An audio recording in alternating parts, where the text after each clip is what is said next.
Today on Wareham Viking News at 5, we have updates on the town election. What were the results? We also have updates on prom for you, weather, sports, and the drama production coming up this weekend. We have all this and more coming up right after this.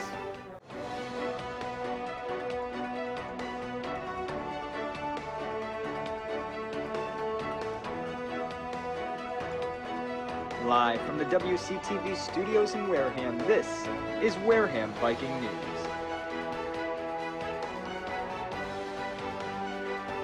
Wareham Viking News at 5 starts right now.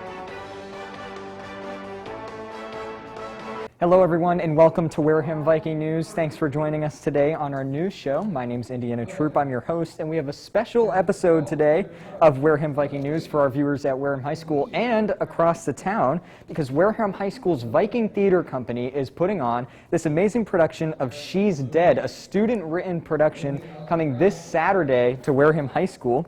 So we've decided to dedicate our episode this week to that. That's the reason our episode's a little bit shorter, but we've dedicated our entire episode to this amazing production happening right behind us. So we're going to get a little more into that in a bit, but first we have these awesome news stories right now.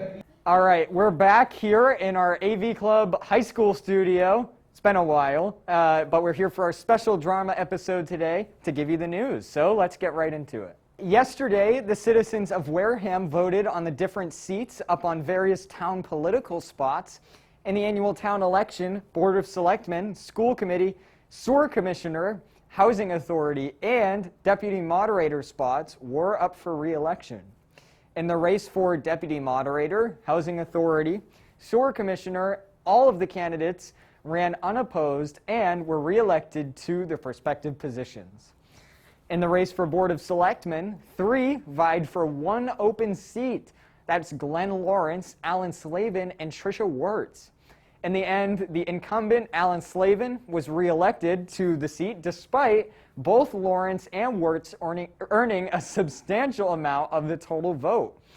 For the school committee race, incumbent April Rossi ran for re-election, and Jeff Sweat, Ron Bessie, and Brendan McKiernan also ran for one of the 2 available seats on the school committee.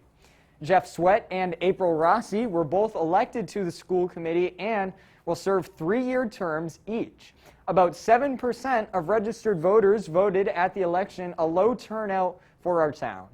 Well, it seems that everyone's plans have changed this year due to the COVID-19 pandemic, and this year's prom is no exception.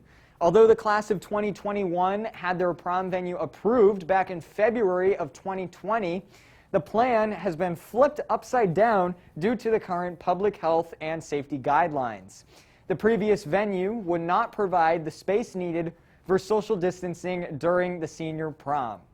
This posed a serious challenge to the leaders of this year's senior class, including senior class president Grace Brajoli and seniors Adriana Dillon and Emily Roberge, who attended meetings with the school committee to find an appropriate venue.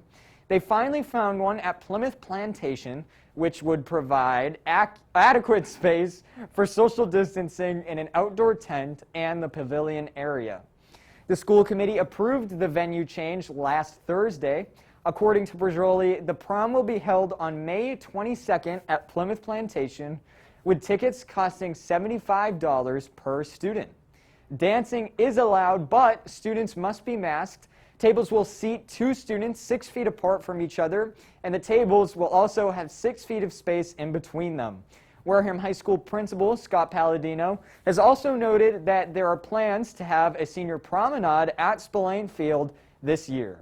So behind me is one of the rehearsals for She's Dead, the student-written production written by 2 Wareham High School seniors, Colby Flanagan and James Fitzgerald. And this production is happening this Saturday at Wareham High School outside at Spillane Field, 6:30 p.m. this Saturday. Right now, we're going to go talk to some of the cast and crew about what it was like putting on this virtual production. As you may be able to hear, there's some people participating on Zoom in the production. We're going to go talk to them right now. So our numbers are definitely down this year, which definitely posed a challenge because just not as many people involved in productions due to the whole pandemic. However, we do have a very solid core. We have 3 or 4 seniors who have really been with us since their 8th grade and 9th grade years, and so they're really holding us together, and we want to put on this show for them to really honor them. This is the greatest play ever written. Ever written. Come here and watch us perform. You will have your mind blown. Listen. We do nothing but write things, and this is the first time we've actually got a lot of people to come see what we're doing. And so COVID definitely affected it in some ways. We did a virtual show earlier this year, but I'm glad we're able to be more in person, even with the mask wearing and all COVID protocols followed. You know, the show, it's a murder mystery, it's a comedy. I think it's funny. Well, at least our cast is having a good time, and if that says anything about how the show's going, I think you'll have a good time too. And if you want to come see She's Dead this weekend, this Saturday at 6:30 p.m., you can buy tickets by going to the QR code on your screen right now, or you can also go to showticksforyou.com and look up Wareham Viking Theater Company.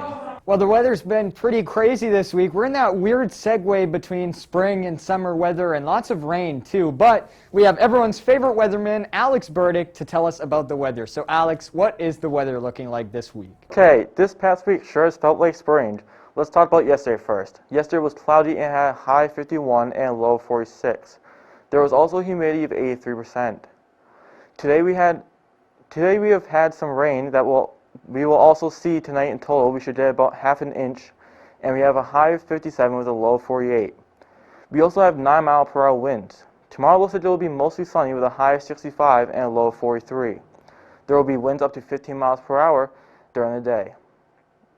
Let's look at the rest of the 7-day forecast now. The day after tomorrow, Friday, looks like it will be mostly cloudy with a high of 59 and a low of 43. There will be winds of 11 miles per hour during the day and humidity at 50%.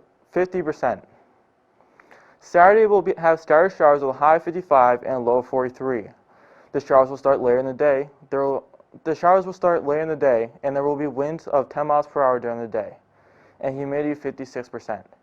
Sunday will be mostly cloudy with a high of 62 and a low of 47, with a humidity of 49% during the day and 14-mile-per-hour winds. Monday will have scattered showers with a high of 63 and a low of 47. The rain will arrive sometime in the afternoon, and we will see winds at 10 miles per hour and humidity at 66 during the day. Tuesday will be partly cloudy with a high of 63 and a low of 47. The humidity will be at 49% and winds at 11 miles per hour during the day. Finally, Wednesday will be a partly cloudy day, and there will be a high of 62 and a low of 44 with the humidity at 47% and winds at 12 miles per hour during the day. The week following looks like it will have temps in the low 60s mixed with partly cloudy days and some rain. Traffic will likely be the same with rush hour traffic on Cranberry Highway and going into and from the Cape.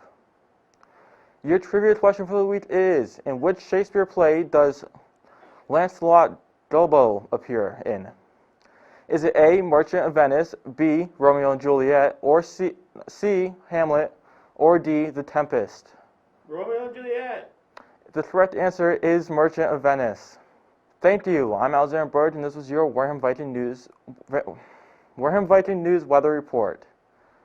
Back to you.